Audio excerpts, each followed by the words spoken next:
The throw, not in time! Hello and welcome back to Timber Talk, your show for the latest on Walpole High sports. I'm Brady Goldman. And I'm Sawyer Regan. We've got a lot to cover today, so let's start with soccer. The boys soccer team lost last week to Braintree 2-1 and Stoughton 2-0 respectively. They currently rank number 47 in the latest MIAA power rankings and sit at 1-9 on the season. They will look to improve their record when they take on Foxborough, Brookline, and Newton North this week.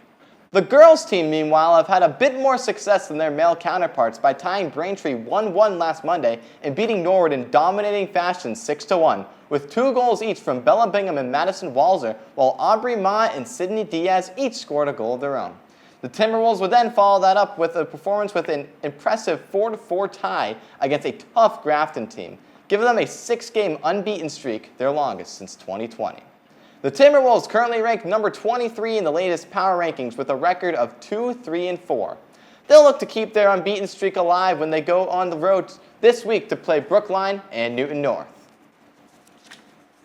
The volleyball team last week lost to a strong Newton North team 3-0, but rebounded to beat Norwood 3-1. The team is currently just barely hanging on to a playoff spot at number 30 with a 3-8 record. The squad will take on Milton, Weymouth, and Natick in a crucial week to try and improve their ranking.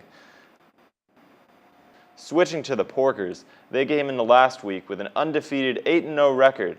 They followed that up with dominant wins against Newton North 2-0 and Norwood 3-0. However, last Friday they had to face off against Uxbridge High School away from home, a team ranked number 1 in D3 and are ranked 6th nationally by Max Preps. The Porkers gave this one their all, but would not be able to come away victorious, losing 6-1, with the lone goal for the Porkers coming from Caroline Handwork in the first quarter. This snaps the Porkers' 47-game unbeaten streak and the worst loss they've suffered since 2017. Uxbridge is in the running for one of the best MIAA teams ever, so the Porkers should have nothing to be ashamed of. Still, the Porkers are ranked number 1 in the latest power rankings, now sitting at 10-1. They'll hope to continue their dominance when they play Milton on Tuesday and Weymouth on Wednesday. The cross-country team, on their trip to Cutler Park and Needham on Tuesday of last week, beat both Milton and Needham with scores of 19-42 and 16-45, respectively. As we'll look ahead, the boys will take on both Newton North and Natick on Wednesday, with their final dual meet being on the 15th at home versus Weymouth. Swim and Dive got crushed against Brookline last Friday, 100-57. They'll be back in the pool when they take on Natick this Monday night. Coming off their impressive win against Wellesley, the football team was trying to make it 2 in a row when they faced off against Needham last Friday. The Rockets made the state championship last year, but have started the season 0-3. Walpole's trying to snap a 3-game losing streak to the Rockets and looking to go into the bye with a huge win. We'll start in the first quarter. On Walpole's opening possession, and Blake Pileski finds his brother deep down the field for a huge connection where he would be placed down at the 1-yard line, which would set up Dylan Needham to open up the scoring 7-0 after the first quarter. Coming off their impressive win against Wellesley, the football team was trying to make it 2 in a row when they faced off against Needham last Friday. The Rockets made the state championship last year, but have started the season 0-3. Walpole's trying to snap a 3-game losing streak to the Rockets and looking to go into the bye with a huge win. We'll start in the first quarter. On Walpole's opening possession, and Blake Pileski finds his brother deep down the field for a huge connection where he would be placed down at the 1-yard line, which would set up Dylan Needham to open up the scoring 7-0 after the first quarter. Moving to the second, Walpole's inside the 5, and Blake Pileski decides to pull out a little trickery, handing it to his brother on the reverse, making it 14-0. Later on in the ensuing drive for Needham, the Rockets punt the ball away, and Dylan Needham makes multiple defenders miss to put Walpole in excellent field position inside the 15.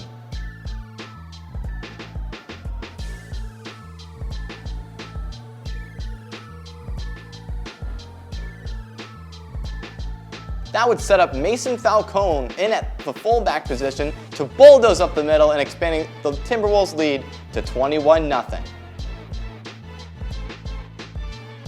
Now with just 16 seconds left in the half, Blake Pileski fires a dart to his brother in the back of the end zone and gives Walpole a commanding 28-0 lead going into the break. Switching to the fourth quarter, Needham now down 28-7, and Tyler Langford finds Caden McNamee, making it 28-14 with 3.5 left to go in the game. Now the question would be, how would Walpole respond to this great offense from Needham? Well, they do just that as Dylan Needham rushes past everyone to ice the game for the Timberwolves and gives them a dominating 34-14 victory away from home. With that, Walpole improves to 2-3 on the season and gets a much-deserved bye. They will take on the 4-1 Wildcats of Milton the Friday after break. Before we finish the show today, we'd like to take a look at our top 5 plays in the month of September. Number 5, it's Jeremiah Jean's impressive run versus Natick on September 19th, where he took it to the house for a 37-yard touchdown and showed flashes of his track-like speed.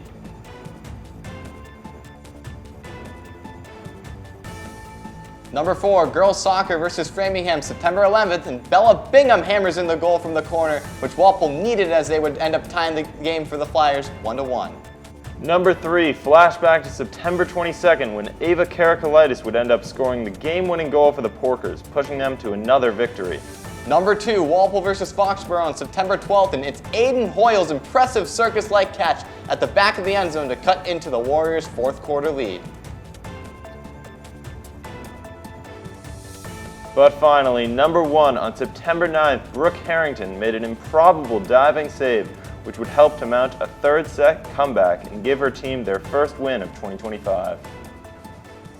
And that's going to do it for our show this week. I'm Brady Goldman. And I'm Sawyer Regan. We'll be back here next week to recap the scores and highlights from Walpole High Sports.